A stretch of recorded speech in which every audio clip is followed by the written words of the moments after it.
नमस्कार, मी अपर्णा खंडागळे. मी अभिता कुलकर्णी.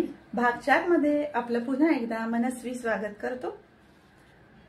आपण ऐकलत मागच्या भागामध्ये छत्रपती शिवाजी महाराज आणि समर्थ रामदास स्वामींचा संवाद.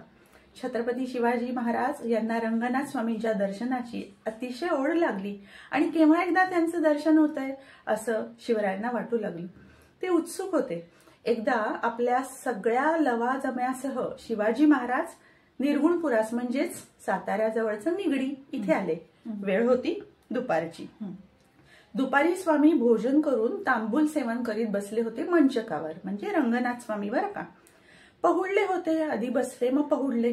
चंद्रम्मा आणि भागम्मा या 2 शिष्या त्यांचे पाय चेपीत होत्या. रंगनाथ स्वामींचे अतिशय सुंदर होत्या.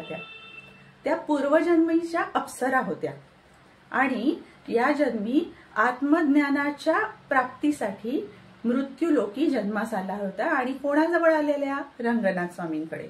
आणि त्यांचे पाय चेपत होत्या. अतिशय सुंदर वस्त्र त्यांची म्हणशील तर भरजरी. अगं, अप्सरा ज्या म्हटल्यावर डोळे दिपूनच जाणार नाही का. संपूर्ण देह सोन्या चांदीने मढवलेला, दागिने तर म्हणशील तर काय, ते रूप डोळ्यासमोर आणा. अलंकारांनी मढलेला असा देह, सुंदर कांती, गोऱ्या पान आणि दोघी वयानी लहान आणि तरुण, सगळंच अतिशय छान. आणि या सुंदर मोहक अशा तरुण ललना रंगनाथ स्वामींचे पाय चेपतायत. बापरे, हे सर्व ऐकताना श्रोते हो, आपल्या मनात जी शंका आली किंवा येते, अगदी आमच्याही मनात आली तशी शंका शिवरायांच्याही मनात आली बरं का. रंगनाथ स्वामींचं ते रूप, तो थाट पाहून त्यांना वाटलं, हे रंगनाथ स्वामी तर मिष्टान्न भोजन करतात आणि तांबूल सेवन करतात. बरं, केसांना सुगंधी उटणं लावतात, तेल लावतात, अंगाला उटणं आणि केसांना तेल सुगंधी लावतात. एवढंच नव्हे, तरुणींना एकांती घेऊन बसतात. या साऱ्या गोष्टींमुळे यांचं म्हणजे रंगनाथ स्वामींचं मन स्थिर राहत असेल का, असं शंका शिवरायांना आली. जसं लोखंड आणि चुंबक आकर्षण होणार नाही हो, कसं होणारच. महाराजांनी मंचकावर पडलेल्या स्वामींना नमस्कार केला खरा, मुखातनं एकही शब्द बाहेर काढला नाही आणि स्वस्थ काही वेळ त्या खोलीत तसेच उभे राहिले. आणि स्वामींना निद्रा लागली होती. आता काय करावं? महाराज खोलीतून बाहेर पडतायत. स्वामींची निद्रा म्हणजे आपल्याला माहिती आहे. त्यांनी मनोमन जाणलं रंगनाथ स्वामींनी आणि सेवकांना सांगितलं महाराजांना थांबवा आणि आत पाठवा. अहो, निद्रा कसली ती. महाराज आत आले.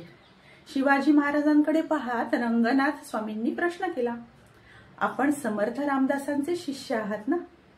आणि तरीही मनात अशी शंका? रंगनाथ स्वामी शिवरायांना म्हणतात. महाराज काहीच बोलले नाहीत, पण वातावरण मात्र गंभीर झालं. मंचकावरून स्वामी उठले. रंगनाथ स्वामी उठले आणि त्यांना कळलं की शिवरायांच्या मनात काहीतरी माझ्याबद्दल खळबळ चालू आहे. त्यांनी हातात मोठं पात्र घेतलं आणि शिसनातून रेतोच झर्ग केला. भांड पूर्णपणे भरलं होतं. भांड्याकडे पाहून महाराजांना म्हणाले, हे राजा, हे जे काही जवळ आहे आणि या स्त्रिया माझ्या जवळ असून सुद्धा आम्ही ब्रह्मचारी कसे हे प्रत्यक्ष तुम्हाला दाखवले बरं का.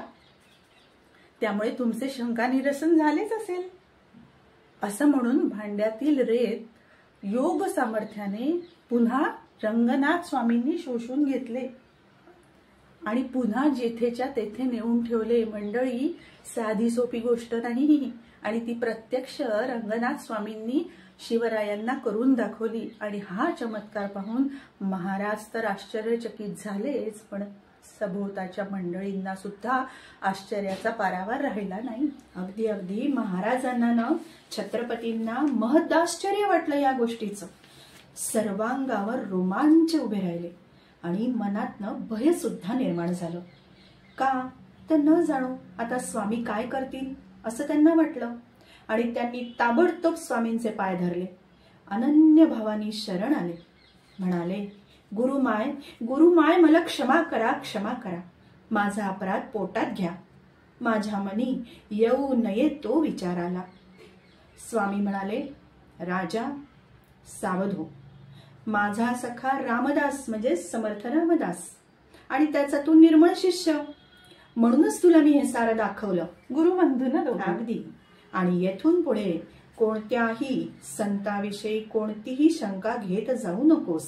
म्हणजे आपल्यालाही हे शिकण्यासारखं आहे. बरोबर. आपण बाह्यंगावरून लगेच स्टेटमेंट करून मोकळे होतो. समाजात असे अनेक ब्रह्मनिष्ठ वावरत असतात आणि वरून सामान्य वाटतात ते, पण अंतरंगाने ते वितरागी असतात. म्हणून गैरसमज कोणाबद्दल करू नये आणि तू म्हणाली तसं बाह्यांगावरून त्यांना जज करू नये, इव्हॅल्युएट करू नये. बरोबर. आणि हे करत असताना आपणच आपल्या कर्माची एक प्रकारची प्रतारणा करत असतो. झाल्या प्रकारानं काय झालं मंडळी, महाराजांच्या मनातली शंका दूर झाली आणि त्या दोन दासी ज्या वैराग्य संपन्न आणि निष्काम होत्या, सुंदर होत्या, ज्या आत्मकल्याणासाठी रंगनाथ स्वामींकडे आल्या होत्या, त्यांचं कल्याण झालं. हे काही वेगळं सांगायला नको. म्हणजे बाह्य सगळ्या घटनांवर लक्ष न देता आतल्या अंतरंगावर लक्ष देणं हे संत आपल्याला शिकवतात. आणि हे कसे रंगनाथ स्वामी, तर जसे पितामह भीष्माचार्य, व्यासपुत्र शुकाचार्य, तसेच आपले रंगनाथ स्वामी ब्रह्मचारी आहेत. याची खात्री स्वामींना, याची खात्री शिवरायांना पटली, आपल्याला पटली. आणि आपल्याला यातनं हेच शिकायचंय की आपण कुठल्याही संतांबद्दल काहीही कुठल्याही प्रकारचे विधान न करता शरण जायचं. आणि शिवाजी महाराज तसेच शरण गेले. शिवरायांनी त्यांना लोटांगण घातलं. आणि पुढचं आता आपण पुढच्या भागात ऐकू. तोपर्यंत इथेच विश्राम घेऊ. श्रीराम.